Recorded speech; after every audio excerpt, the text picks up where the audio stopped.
Qual foi a proposta de Satanás a Eva? Leiamos. Mas Deus disse: não comam do fruto da árvore que está no meio do jardim, nem toquem nele, do contrário vocês morrerão. Disse a serpente à mulher: certamente não morrerão. Gênesis capítulo 3, versos 3 e 4. Baseando-se nessa passagem, Ellen White, a profetisa do Adventismo, ensina que a imortalidade da alma é uma doutrina ensinada pelo diabo desde o Éden. Vejamos o que ela diz. Mas, depois da queda, Satanás ordenou a seus anjos que fizessem um esforço especial a fim de inculcar a crença da imortalidade inerente do homem. Livro O Grande Conflito, página 534. Mas vejamos o que a Bíblia diz. Tudo fez Deus formoso no seu devido tempo. Também pôs a eternidade no coração do homem, sem que este possa descobrir as obras que Deus fez desde o princípio até ao fim. Eclesiastes capítulo 3, versos 11. Veja que a ideia de eternidade vem do próprio Deus e não do diabo, como diz Ellen White. Ela ensina que as palavras de Satanás, certamente não morrereis, ditas a Eva, foi a primeira mentira de Satanás, e que suas palavras foram o primeiro sermão sobre a imortalidade da alma. Vejamos. O único que prometeu a Adão vida em desobediência foi o grande enganador. E a declaração da serpente a Eva, no Éden, certamente não morrereis, foi o primeiro sermão pregado acerca da imortalidade da alma. Todavia, esta declaração, repousando apenas na autoridade de Satanás, ecoa dos púlpitos da cristandade e é recebida pela maior parte da humanidade tão facilmente como foi pelos nossos primeiros pais. Livro O Grande Conflito, página 533. Bem, que as palavras de Satanás eram mentiras, isso não há o que discutir.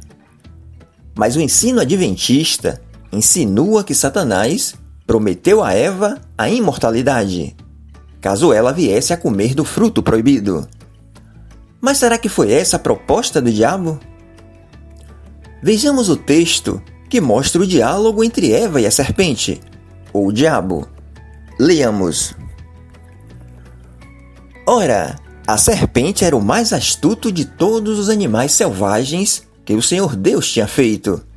E ela perguntou à mulher: foi isto mesmo que Deus disse? Não comam de nenhum fruto das árvores do jardim? Respondeu a mulher à serpente: podemos comer do fruto das árvores do jardim, mas Deus disse: não comam do fruto da árvore que está no meio do jardim, nem toquem nele, do contrário vocês morrerão. Disse a serpente à mulher: certamente não morrerão. Gênesis capítulo 3, versos 1 a 4. Bem, Deus havia dito ao homem que ele morreria. Vejamos. Mas da árvore do conhecimento do bem e do mal, vocês não devem comer, porque no dia em que dela comer, você certamente morrerá. Gênesis capítulo 2, versos 17. Bem, mas morreram Adão e Eva no sentido em que os adventistas interpretam a palavra morte? Um estado de inexistência? Não. Aconteceu a morte física do casal? Não. Eles continuaram vivos. Deus mentiu? Claro que não. Mas o que realmente aconteceu? Eles morreram sim, naquele mesmo dia, pois foram postos fora da comunhão com Deus. Vejamos. Ao ouvirem a voz do Senhor Deus, que andava no jardim quando soprava o vento suave da tarde, o homem e a sua mulher se esconderam da presença do Senhor Deus entre as árvores do jardim. E o Senhor Deus chamou o homem e lhe perguntou: Onde você está? Gênesis capítulo 3, versos 8 e 9. Adão e Eva foram colocados fora do jardim do Éden. Vejamos. Depois de expulsar o homem, colocou a leste do jardim do Éden querubins e uma espada flamejante que se movia, guardando o caminho para a árvore da vida. Gênesis capítulo 3, versos 24. Ou seja, eles morreram espiritualmente. Foram afastados da presença de Deus. E como consequência, essa morte veio a atingir a todos os homens. Vejamos. Portanto, assim como por um só homem entrou o pecado no mundo, e pelo pecado veio a morte, assim também a morte passou a toda a humanidade, porque todos pecaram. Romanos capítulo 5, versos 12.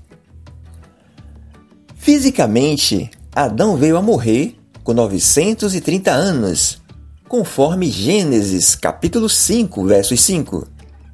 Mas a morte espiritual ocorreu naquele mesmo dia. Esta é a morte a que o texto se refere. Quando o homem se afasta de Deus, ele está vivo fisicamente, porém morto espiritualmente. Vejamos. Ele vos deu vida, estando vós mortos nos vossos delitos e pecados. Efésios capítulo 2, versos 1.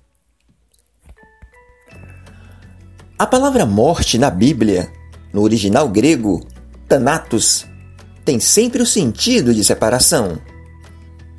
Morte espiritual, que é a separação da comunhão com Deus. Morte física, que é a separação da alma ou espírito do corpo. E morte eterna, ou segunda morte, que é a separação eterna do homem de Deus. O pecado de Adão gerou a morte espiritual, que como consequência gerou a morte física. E se o homem não se arrepender dos seus pecados e não se converter a Cristo, gerará a morte eterna. Mas o que realmente a serpente prometeu se eles provassem do fruto do conhecimento do bem e do mal? Prometeu que se tornariam imortais? Não. Até porque eles já tinham em mente a imortalidade. Como o diabo ia prometer uma coisa que o homem já tinha? Deus fez o homem perfeito, sem pecado, reto, para ser eterno. Vejamos.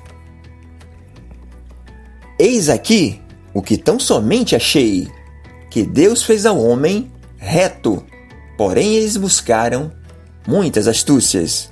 Eclesiastes capítulo 7, versos 29. Antes de cederem à tentação, eles eram imortais, possuíam a vida eterna, caso escolhessem permanecer em obediência a Deus.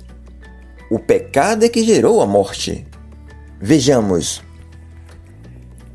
Então, a cobiça, depois de haver concebido, dá à luz o pecado, e o pecado, uma vez consumado, gera a morte. Tiago, capítulo 1, versos 15. Ou seja, o pecado de Adão gerou a morte espiritual. Na verdade, a proposta da serpente era que o homem seria como Deus, conhecedor do bem e do mal. Não dependeria mais de Deus. Vejamos. Deus sabe que no dia em que dele comerem, seus olhos se abrirão, e vocês serão como Deus, conhecedores do bem e do mal. Gênesis capítulo 3, versos 5. Portanto, essa foi a proposta de Satanás. Ele prometeu a Adão e Eva divindade, pois seriam iguais a Deus, e não imortalidade, já que a imortalidade eles já tinham. É incrível, mas até a palavra de Satanás, Ellen White, distorce.